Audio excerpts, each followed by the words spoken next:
जब से समझने लगते हैं तब से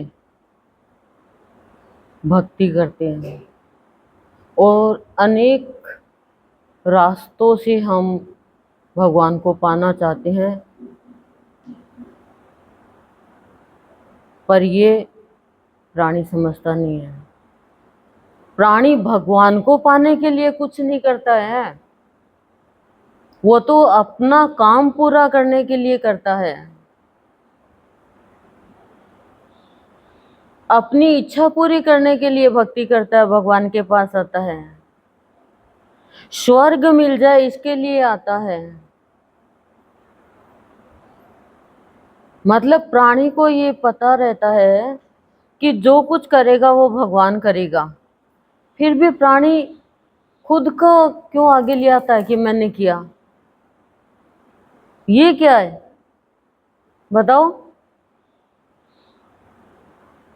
बच्चा कहे मैंने लिखा, पेन कहे मैं नहीं होता तो क्या हाथ से लिखता।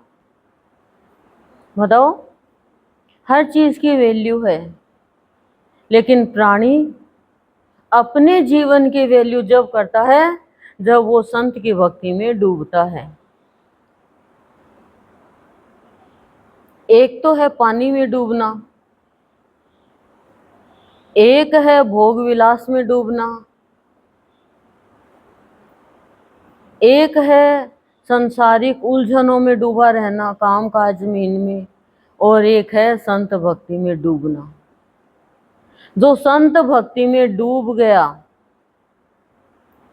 वो प्राणी अमर हो गया, क्योंकि संत भक्ति में जो विशेष बात है वो है स्थिरता की। यदि आपकी भक्ति स्थिर हो गई, ठहर गई, तो आप ये मान के चलो कि मैं अब एक भक्त हूँ। और यदि आपकी भक्ति स्थिर नहीं है, ठहरी हुई भक्ति नहीं है, तो अभी आप भक्त नहीं हो।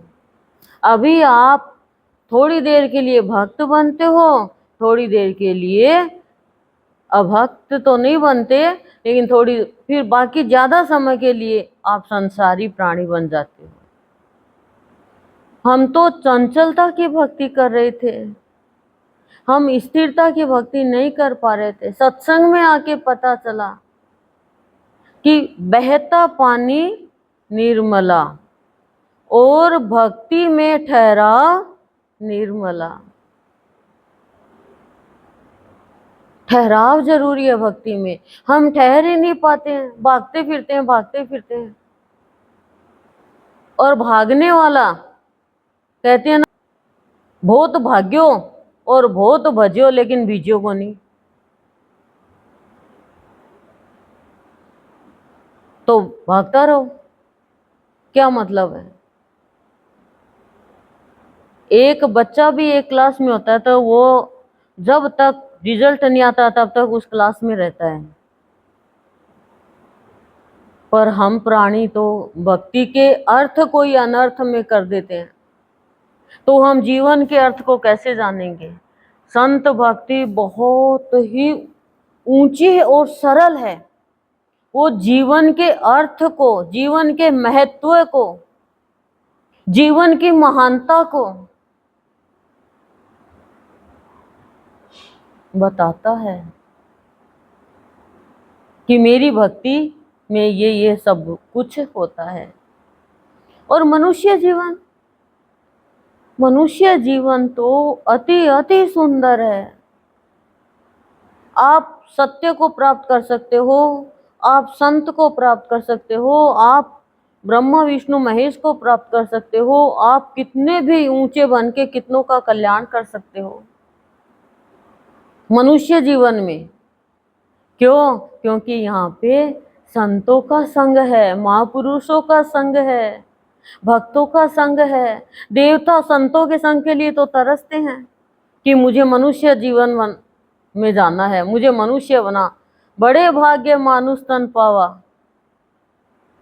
तुलसीदास जी ने कह दिया। और सूर क्या सब मनुष्य जीवन के लिए तरसते हैं। हमें कोई जरा सा कुछ बड़ा बना दिया, कुछ अवसर दे दिया तो हम तो आसमान से भी ऊंचे हो गए कि हमारे बराबर तो कोई नहीं है। हमारा भाव ही नहीं है, इसका मतलब ये है। हमेशा ये कहना चाहिए भगवान मैं इस योग्य नहीं, फिर भी आपने मुझे ये कार्य दिया है। मैं इस योग्य नहीं भगवान, करने वाले आप हो, मैं तो बस करता हुआ नजर आ रहा हूं। मैं तो एक यंत्र हूं, बाकी इस यंत्र को चलाने वाला तो तू है। और हम लोग क्या करते हैं, जरा सा करके अपनी मैल ले आते हैं। हमारा भाव नहीं है ये, बिल्कुल भी भाव नहीं बना हमारा ऐसा। और संत तो हमें कहते हैं तू जो विस्मृत कर चुका जिन बातों को, जिन कार्य को, वो तेरी स्मृति में लेकर आ, ताकि मृत नहीं बने। तू बाकी बात तो बड़ी स्मृति में रखता है, फालतू की बात तो, और मेरी बात तेरी विस्मृति हो जाती है, कोई स्मृति में नहीं रहती। कल क्या बताया, आज क्या बताया। संत की भक्ति में ठहराव आता है, संत की भक्ति में ठहराव आता है। पर आपके मुंह से तो ये भी बात नहीं निकल रही। बताओ क्या करें, क्योंकि ठहरते ही नहीं हो।